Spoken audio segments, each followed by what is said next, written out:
I bow to all the seekers of truth.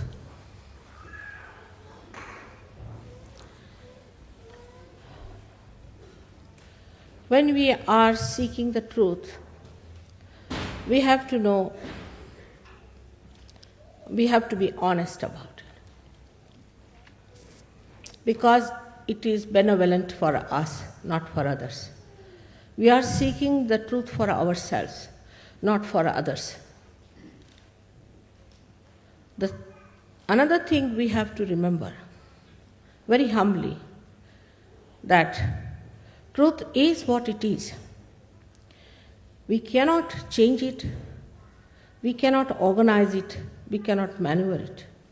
It is what has been and will be. And what is the truth?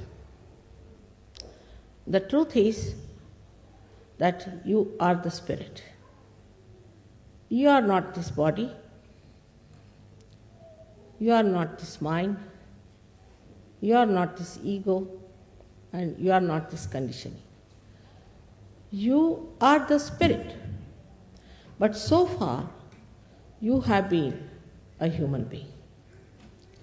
But to be a human being itself is a very great thing. It's the greatest thing to be a human being. Perhaps we have not realized the value of our life because we do not know what we are. The way we waste our time, waste our energies, waste our attention on things which are senseless, because we still have to understand the greatness of our being. Human beings are made with such care, so beautifully, such delicate working of the divine, from amoeba to this stage, passing through various stages. Such a beautiful thing has been created as a human being. But first we must have this attention to ourselves that there must be something. It cannot be a purposeless doing. It cannot be something just a chance. It's a wrong idea to play with. If the gravitational force of the earth or any one of the galaxies changes, there will be disaster, absolute disaster. So many things in the cosmos, if you study, the coefficients that works out the different balancing and the different weights and the movements of the different bodies show us that there must be some purpose. And they do not trouble us. It's all as if made for the stage for human beings, that the human beings have to come on the stage and all the preparation is made for the great drama.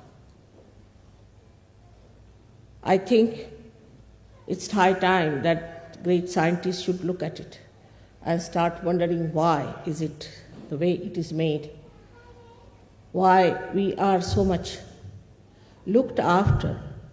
The whole cosmos seems to be within ourselves, as if we have buttons which move the cosmos, which control the cosmos.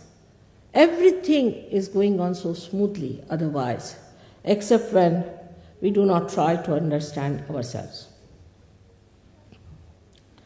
It has been said practically in all the scriptures that you have to seek yourself.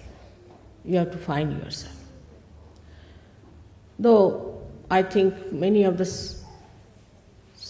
scriptures have been a little bit changed and have been used for certain purposes, still they could not get over this point that you have to become the self.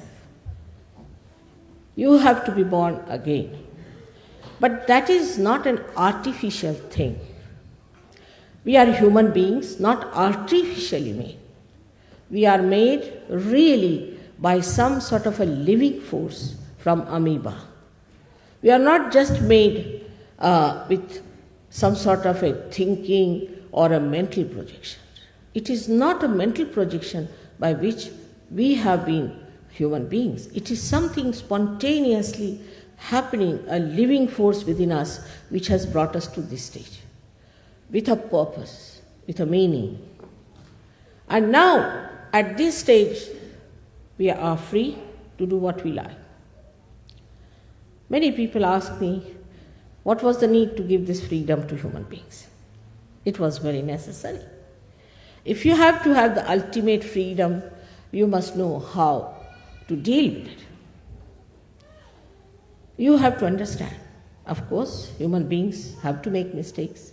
To err is human. And we have to understand that this trial and error business has made us understand. Also, those who have not understood must understand that there must be a wiser, a surer way to achieve that goal of self-realization, of self-knowledge. Self-knowledge we do not have, we must admit very humbly. We have had no system by which we could know ourselves. But think of a computer that is a human being is. As soon as you see me, you know I am there. You don't have to go for programming. You don't have to consult anything. You don't have to use any kind of computer or some sort of a complicated machinery. Automatically, spontaneously, in a split of a second, you know that I am standing before you and talking to you. Such a computer we cannot create. But the divine has created such a great computer, and that is the human being. And this human being is the only one who is going to achieve that higher state which we call as the spiritual state of the self. Because in the science they deal with the tree, I should say the outside, but they cannot go into the roots. To go into the roots, you have to become a subtler being. Unless and until you become a subtler being, you cannot go into your roots to find out what are your roots are. And that is what is self-realization. When you become subtler, then only you can go into your being and can find out what actually you are. Also, to look after a tree which has not known its roots is a very difficult thing. What happens is that when you do not know your roots and you start growing and growing and growing, you go very deep down into that where you find that you have lost your way. Actually, you are not going deeper. You are spreading outside more and more. And then once you start going to extremes because of your freedom, you lose your way. That's how today everybody is saying a shock is going to come. We are all going to face a shock. This is going to happen, that is going to happen. But actually it is absolutely in your hands because the whole of the cosmos is within you. The cosmos is working under your control, complete. It is absolutely looking after you. Every element is looking after you to preserve you, to guide you, to take you to the right thinking. But in your freedom, you have to achieve that. This is a very big condition, and there where we fail to understand. Even there are many who say there is nothing like divine.